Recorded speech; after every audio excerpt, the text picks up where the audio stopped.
एखने हमार YouTube channel राज रोहित मैथिल के लाल बटन दबाकर सब्सक्राइब करी और घंटी के निशान के दबावी ताकि हमारा अधिक से अधिक अपडेट अपने लोग के बीच जल्द से जल्द पहुंचे। 10, 9, 8, 7, 6, 5, 4, 3, 2, 1, 0.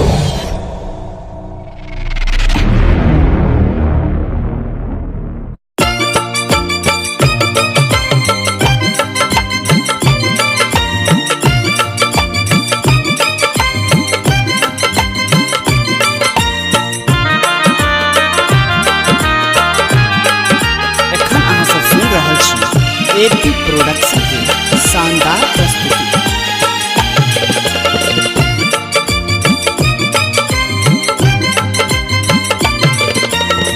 दसवीं के दिन सजनी लागे मन भावन, दसवीं के दिन सजनी लागे मन भावन। सातों बहिनी मैया दिन आए हमरा आंगन, सातों बहिनी मैया दिन आए हमरा आंगन। दसवीं के दिन सजनी लागे मन भावन, दसवीं के दिन सजनी लागे मन भावन। सातों बहिनी मैया दिन आए हमरा आंगन, सातों बहिनी मैया दिन आए हमरा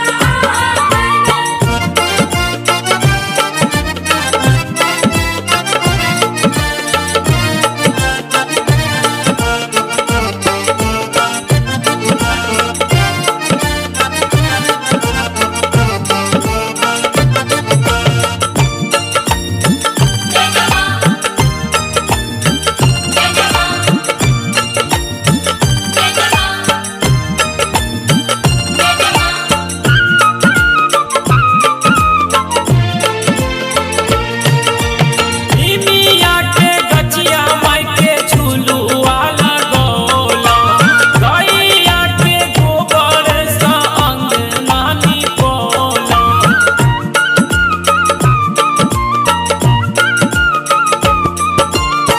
मिया के गछिया माई के झुलुआ लगौला, गैया के गोबर सँ अंगना निपौला। पूजे खातिर लेलो हम अक्षत और चानन, पूजे खातिर लेलो हम अक्षत और चानन। सातों बहिनी मैया दिन आए हमरा आंगन, सातों बहिनी मैया दिन आए हमरा आंगन।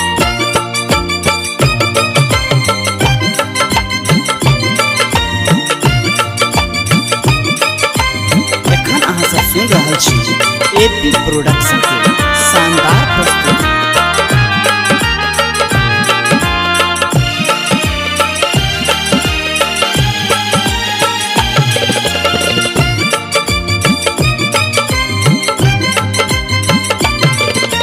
सोनू पिया मालिन घर सँ फूल महंगवाबू, पाट बातो कान से सुनर अचरी मंगाबू।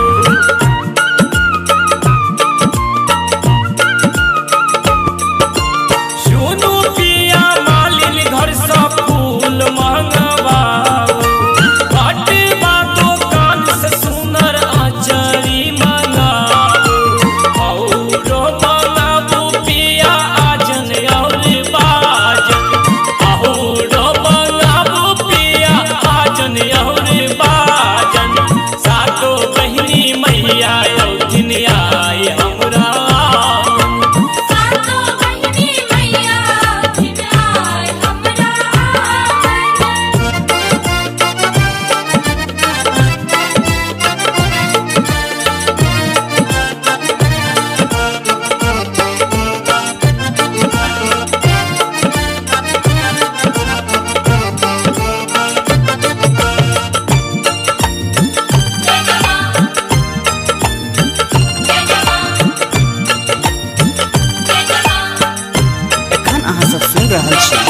एपी प्रोडक्शन के